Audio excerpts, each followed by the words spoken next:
शिक्षकों को याद आ रहे निवर्तमान एसीएस के पाठक और पदाधिकारी नहीं मान रहे एसीएस एस सिद्धार्थ की बातें। समस्याओं से जूझ रहे हैं बिहार के शिक्षक। खबर देखने वाले आप तमाम दर्शक बंधुओं को एक बार फिर से अपने ही दोस्त एसके चौधरी की ओर से प्यार भरा नमस्कार और आदाब। दोस्तों, बिहार के शिक्षक इन दिनों समस्याओं से इस कदर घिर गए हैं कि अब उन्हें वर्तमान एसीएस डॉक्टर एस सिद्धार्थ को छोड़कर निवर्तमान एसीएस के पाठक याद आने लगे हैं। उसका मुख्य कारण ये है कि कई बिंदुओं पर एसीएस डॉक्टर एस सिद्धार्थ की बातें जिला स्तरीय पदाधिकारियों द्वारा नहीं माना जा रहा है और शिक्षकों की समस्याएं दिन प्रतिदिन बढ़ती ही जा रही है। दोस्तों, आज के इस वीडियो में विस्तार पूर्वक हम इस बिंदु पर चर्चा करेंगे, लेकिन मेरी गुजारिश होगी कि अगर आपने अभी तक हमारे इस चैनल सुसत्य वचन को सब्सक्राइब नहीं किए हैं तो कृपया अभी सब्सक्राइब कर लेंगे।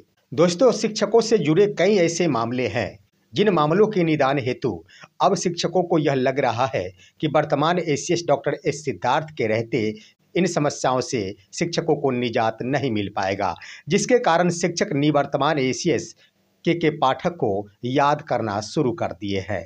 दोस्तों, कई ऐसे मामले हैं जिसके निदान हेतु शिक्षकों को के पाठक याद आते हैं। यह मामला जुड़ा हुआ है मुख्य रूप से नए पद धारण करने वाले विशिष्ट शिक्षकों के वेतन भुगतान से। आप सभी को मालूम होगा कि शिक्षकों ने 1 जनवरी 2025 से ही विद्यालय में योगदान कर विशिष्ट शिक्षक का पद धारण कर लिए, लेकिन लगभग 1.5 महीने बीत चुके हैं, शिक्षकों का प्रान नंबर अभी तक जनरेट नहीं हो पाया है।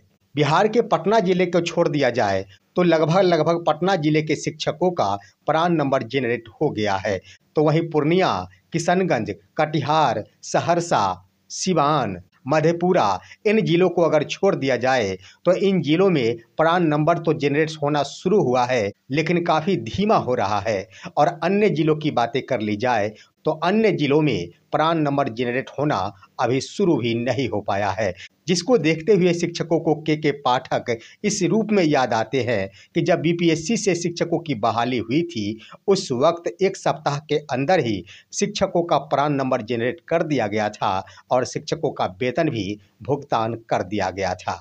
दूसरा बिंदु है जो तमाम शिक्षकों से जुड़ा हुआ है, वह है शिक्षकों का ट्रांसफ़र के मामले में शिक्षक अपना धैर्य खोते जा रहे हैं। शिक्षकों का मानना है कि एसीएस डॉक्टर एस सिद्धार्थ के कार्यकाल में अगर शिक्षकों का ट्रांसफ़र हो गया तो गनीमत माना जाएगा, जिसके कारण शिक्षक के पाठक को इस रूप में याद करते हैं कि के पाठक ऐसा आदेश जारी किया करते थे जिन आदेशों का पालन बिहार शिक्षा विभाग के अंतर्गत आने वाले जिला स्तरीय तमाम पदाधिकारियों को करना मजबूरी बन जाता था।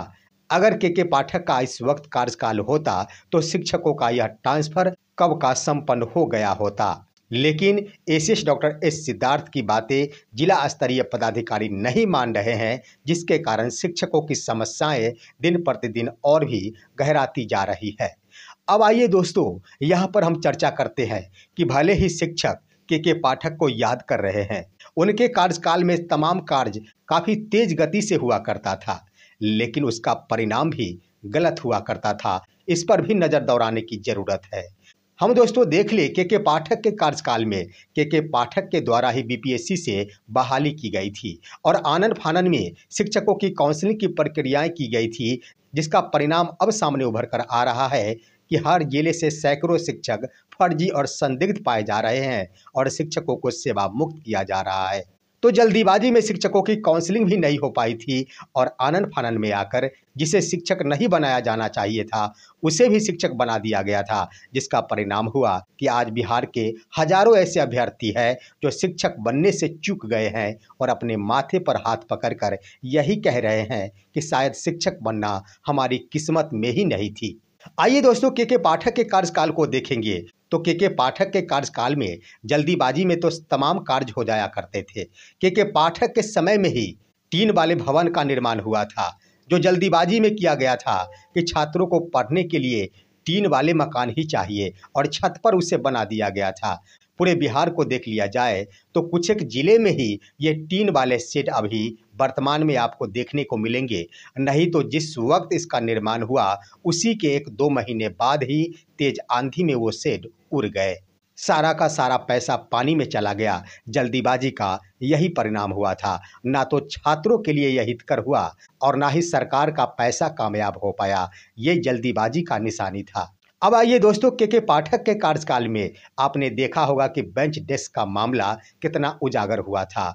छात्रों को बैठने के लिए के पाठक के द्वारा यह आदेश किया गया कि जितनी जल्द हो सके बेंच डेस्क की खरीदारी जिला स्तर के पदाधिकारी द्वारा किया जाए, डीईओ और डीपीओ के द्वारा, जिसका परिणाम सामने उभर कर ये आया कि सैकड़ों करोड़ रुपए का लूट हुआ और जिला स्तरीय पदाधिकारी के जेब गर्म हो गए और ऐसे ऐसे बेंच डेस्क विद्यालयों को उपलब्ध कराए गए जो गुणवत्ताहीन था और चंद महीने में ही सारे बेंच डेस्क टूटने शुरू हो गए।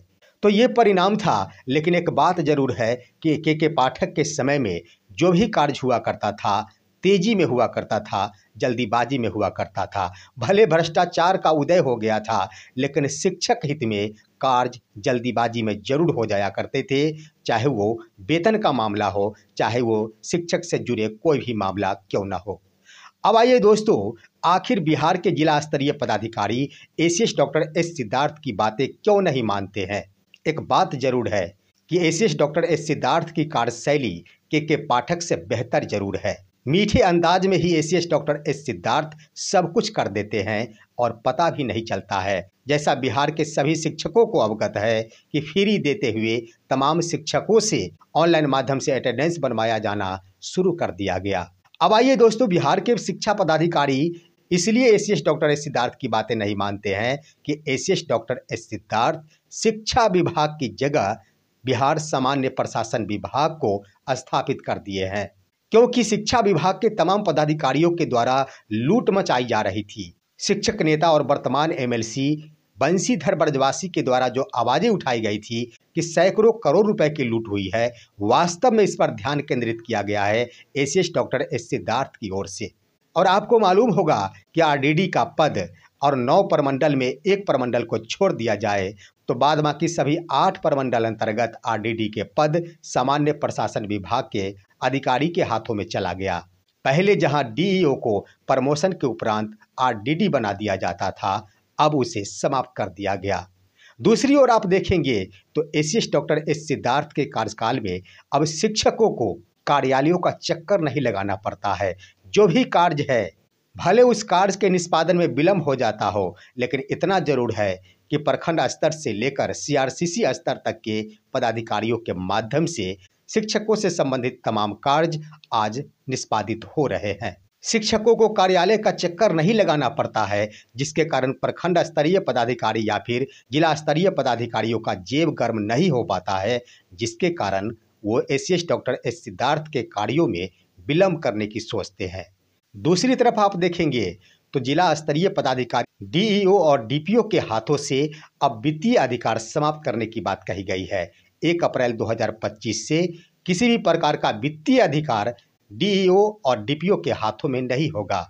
इस बात का भी खुन्नस है तमाम जिला स्तरीय पदाधिकारियों को एसीएस डॉक्टर एस सिद्धार्थ से, क्योंकि उन सभी के जेब गर्म होते और एसीएस के द्वारा उनके अधिकारों को ही समाप्त कर दिया गया है, वित्तीय अधिकार ही समाप्त कर दिया गया, जिसका खुन्नस निकाल रहे हैं ये तमाम जिला स्तरीय पदाधिकारी बिहार के शिक्षकों के ऊपर। अब आइए दोस्तों, आप सभी को मालूम होगा कि इससे पहले जब कभी भी शिक्षकों का स्थानांतरण हुआ करता था, उस समय पैसों का लूट हुआ करता था, दुकानें खुल जाया करती थी, एक एक सीट के लिए बोलियां लगाई जाती थी। 25,000 से लेकर 50-50 हजार रुपए मनपसंद पोस्टिंग के लिए दिए जाते थे।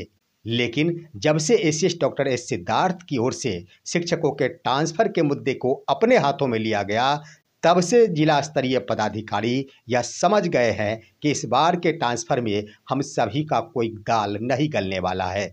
बीच में उन सभी की आस जगी थी कि एसीएस के द्वारा भी अब जिला स्तरीय पदाधिकारी की ओर से ही ट्रांसफ़र किया जाएगा, इसमें मौका मिल सकता है। लेकिन एसीएस के द्वारा ऐसा बांध दिया गया है कि करेंगे तमाम शिक्षकों का स्थानांतरण डीईओ ही, लेकिन उन्हें भी यह नहीं पता हो पाएगा कि हम किन शिक्षक को कौन सा विद्यालय आवंटित कर रहे हैं, क्योंकि राज्य मुख्यालय से प्रत्येक जिले को एक कोड भेजा जाएगा, वहीं से प्रत्येक शिक्षक के लिए एक कोड का निर्धारण कर दिया जाएगा और उस कोड के सामने जिला शिक्षा पदाधिकारी को बस विद्यालय आवंटित कर देना है। उन्हें भी नहीं पता हो पाएगा कि हम किस शिक्षक को कौन सा विद्यालय आवंटित करेंगे। फिर से यह आवंटित सूची राज्य मुख्यालय को भेजा जाएगा और राज्य मुख्यालय के द्वारा उस शिक्षक का नाम वहां पर अंकित कर दिया जाएगा जिसका वह कोड है, और वो ई शिक्षा कोष पोर्टल के माध्यम से शिक्षकों को देखने को मिल जाएंगे। तो यहाँ भी जिला स्तरीय पदाधिकारियों का दाल नहीं गल रहा है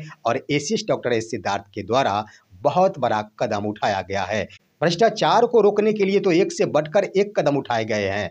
आपने देखा होगा कि राज्य मुख्यालय पर कमांड सेंटर का भी निर्धारण किया गया है। कई टोल फ्री नंबर भी जारी किए गए हैं जिस नंबर का उपयोग कर शिक्षक शोषण के शिकार होने से बच रहे हैं। बिहार के अन्य आम जनता के द्वारा भी अपनी शिकायतें दर्ज कराई जा रही है और इसी का परिणाम है कि शिक्षकों के द्वारा जब शिकायतें प्रदान की गई उसके बाद ही एसीएस के द्वारा यह निर्णय लिया गया है कि अब 1 अप्रैल 2025 से बीपीएम और डीपीएम अपनी सेवा में नहीं रहेंगे, क्योंकि ये सभी भ्रष्टाचार को जन्म दे रहे हैं। ऐसे 500 से 600 मामले बीपीएम और डीपीएम के बारे में राज्य मुख्यालय को प्राप्त हुई है। तो इन सब कारण से तमाम शिक्षा अधिकारी एसीएस डॉक्टर एस सिद्धार्थ से नाराज दिखते हैं और उनके कार्यों में दिलचस्पी नहीं दिखाते हैं। इसलिए शिक्षकों को चाहिए कि ऐसे वक्त में थोड़ा सा धैर्य रखा जाए। यह तो निश्चित है कि जो परिणाम होगा काफ़ी बेहतर होगा। और रह गई बात ट्रांसफ़र की, शिक्षकों का ट्रांसफ़र मार्च महीने में हो जाना अब तो निश्चित माना जा रहा है। फिलहाल आज की खबर बस इतना ही। आप सभी हमारे इस वीडियो को लाइक करते हुए तमाम दोस्तों के पास शेयर कीजिए और अब दीजिए अपने ही दोस्त एस के चौधरी को इजाज़त। जय हिंद, जय भारत।